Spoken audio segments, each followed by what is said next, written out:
नमस्कार, वक्त हो चला है रोहतक की दिन भर की खास बड़ी खबरों का और मैं आपके साथ रिया त्रिपाठी।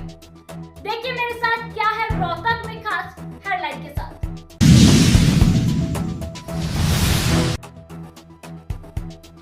पूर्व मंत्री एवं भाजपा प्रदेश प्रवक्ता कृष्णमूर्ति हुड्डा का कांग्रेस पर तंज। बोले बीजेपी के 10 साल का हिसाब मांगने से पहले अपनी 10 साल की सरकार का हिसाब दे भूपेंद्र हुड्डा। बीजेपी के प्रदेश प्रवक्ता और पूर्व मंत्री कृष्णमूर्ति हुड्डा ने रोहतक में प्रेस वार्ता कर भूपेंद्र सिंह हुड्डा को लिया आड़े हाथों। उन्होंने कहा कि भूपेंद्र सिंह हुड्डा की सरकार में पर्ची खर्ची से नौकरी मिलती थी, गांव के 2 लोगों को दी थी चौधर और CLU के नाम पर प्रदेश के किसानों को किया है लूटने का काम। वहीं साथ ही कहा कि बीजेपी ने 10 सालों में बिना पर्ची खर्ची के दी 1,27,000 नौकरियां और बोले कि चुनाव से पहले 50,000 नौकरियां और देंगे। के बाप बेटा जो कांग्रेस के ठेकेदार बने हुए हैं वो हिसाब मांग रहे हैं आज हमारे से। हम उनका हिसाब देने के लिए आए हैं। कांग्रेस का मैं प्रवक्ता हूं, भारतीय जनता पार्टी का मैं प्रवक्ता हूं प्रदेश का। हमने एक एक हिसाब दिया है इनको, जो हमने काम किए है। हमने 80 करोड़ लोगों को मुफ्त राशन दिया है, घर घर शौचालय हमने बनवाए हैं, पीने का पानी भी हमने दिया घर घर में, और MSP मैक्सिमम फसलों पे हरियाणा ने दिए पूरे हिंदुस्तान में। 5 लाख रुपए तक का आयुष्मान कार्ड हमने गरीब लोगों को दिया है। 12 राष्ट्रीय राजमार्ग बनाए हैं। 1,27,000 पक्की नौकरियां दी है। 1 लाख से ऊपर हमने कौशल रोजगार में नौकरियां दी हैं। तो हमारी सरकार जो है किसानों के पक्ष में है। किसानों की जो मांगे बची हुई हैं वो मांगे भी हम आगे करने जा रहे हैं। 11 अगस्त को कांग्रेस पार्टी द्वारा पानीपत में आयोजित होगा राज्य स्तरीय व्यापारी सम्मेलन। राष्ट्रीय जन उद्योग व्यापार संगठन के प्रदेश अध्यक्ष गुलशन डंग को सह संयोजक किया नियुक्त। पूर्व मुख्यमंत्री भूपेंद्र सिंह हुड्डा और कांग्रेस प्रदेश अध्यक्ष उदय भान होंगे मुख्य अतिथि। सम्मेलन का सह संयोजक बनाए जाने पर राष्ट्रीय जन उद्योग व्यापार संगठन के प्रदेश अध्यक्ष गुलशन डंग ने पूर्व मुख्यमंत्री भूपेंद्र सिंह हुड्डा का जताया आभार। बोले मुझे जो जिम्मेदारी मिली पूरी मेहनत और निष्ठा के साथ निभाऊंगा। साथ ही कहा कि व्यापारी सम्मेलन को लेकर पूरे प्रदेश में दौरे कर व्यापारियों को इसमें शामिल होने के लिए निमंत्रण दिए जाएंगे और इस व्यापारी सम्मेलन को ऐतिहासिक बनाने का काम किया जाएगा। साथ ही कहा कि व्यापारियों की समस्याओं और सुझाव को कांग्रेस पार्टी के सामने रखा जाएगा और आगामी विधानसभा चुनाव में कांग्रेस पार्टी की घोषणा पत्र में व्यापारियों की मांगों को शामिल करवाने का काम करेंगे। पूर्व यशस्वी मुख्यमंत्री चौधरी भूपेंद्र सिंह हुड्डा जी,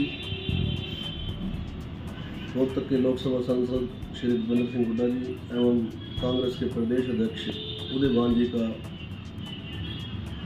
आगामी 11 अगस्त को राज्य स्तरीय व्यापारी सम्मेलन जो पानीपत में होने जा रहा है उसके लिए मुझे को कन्वीनर सह संयोजक नियुक्त किया गया है।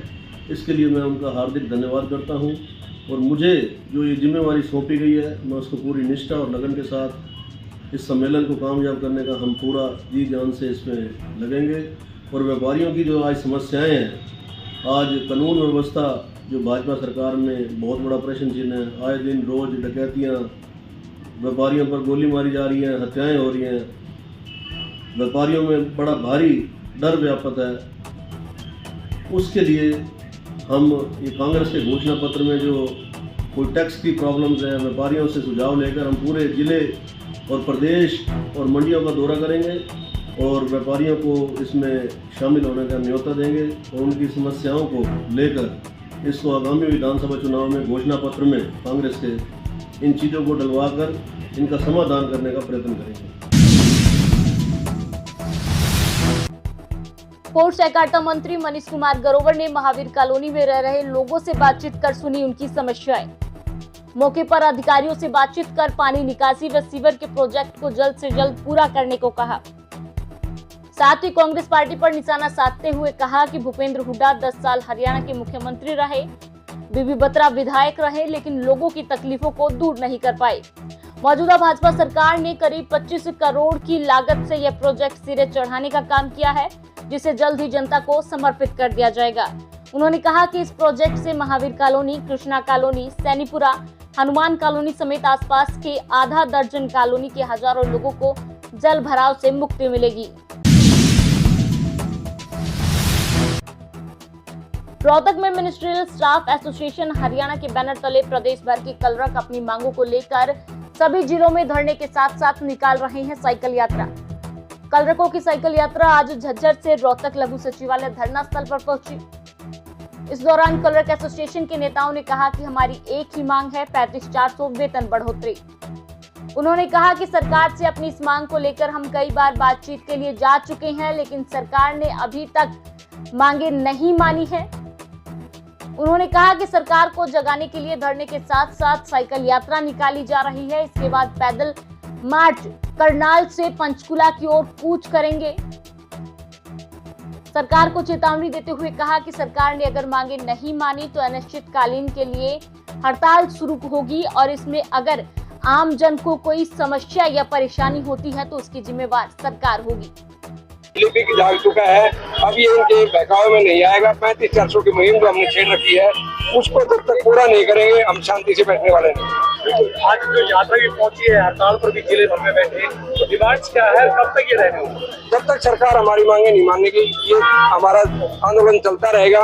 अभी 20 तारीख से हम करनाल से पैदल मार्च करेंगे, 19 तारीख तक सारे साइकिल यात्रा करनाल पहुंच जाएंगी। उसके बाद पंचकुला के लिए पैदल यात्रा करेंगे। पंचकुला में 2 दिन स्ट्राइक पे बैठेंगे, सरकार फिर भी नहीं सुनती है तो वहाँ से आगे चंडीगढ़ कूच किया जाएगा। आज हमारे रोहतक में झज्जर के साथी और भिवानी के साथी यहाँ पर आए हैं। हमारी 4 रुपए से यात्रा चल रही है, साइकिल यात्रा। एक सिरसा से चली थी और एक महेंद्रगढ़ से चली थी और एक नूह से चली थी और एक दादरी से चली थी। वो यात्राएं अलग अलग रुपए से करनाल पहुंचेंगे 20 तारीख को और 20 तारीख के बाद आगे हमारा पैदल मार्च का होगा। आगे क्या रणनीति रहेगी? आगे की पैदल मार्च की आगे रणनीति ये है, अगर सरकार हमारी मांग को, जैसे आज भी मीटिंग है, अगर सरकार का सकारात्मक रूप है तो सही है, वरना इसके बाद हमें संपूर्ण स्ट्राइक पर भी जाना पड़ेगा जिससे आम जनता को परेशानी होगी। अभी सांकेतिक धरना इसलिए चला गया था कि आम जनता परेशान न हो, लेकिन सरकार अगर अपनी हड़ताल निभाती है तो फिर हमें भी मजबूरन ये ठोस फैसला लेना पड़ेगा। मध्य शिक्षक कर्मचारी संघ ने धरना किया स्थगित। एमडीयू प्रशासन द्वारा आश्वासन मिलने के बाद इस धरने को स्थगित किया गया है। आपको बता दें, मध्वी के कुलपति द्वारा मुख्यमंत्री के समक्ष मांगे रखने का आश्वासन दिया गया है। इसमें शिक्षक कर्मचारी संघ की जो मांगे हैं उनको मुख्यमंत्री के सामने रखा जाएगा और उस पर बातचीत की जाएगी। इस प्रकार का आश्वासन मिलने के बाद शिक्षक कर्मचारी संघ ने अपने धरने को स्थगित कर दिया है। शिक्षक कर्मचारी संघ के प्रधान विकास शिवाज ने कहा कि अगर 13 अगस्त तक मांगे नहीं मानी जाती हैं तो 16 अगस्त से एक बार फिर से शिक्षक कर्मचारी संघ धरने पर लौटेगा।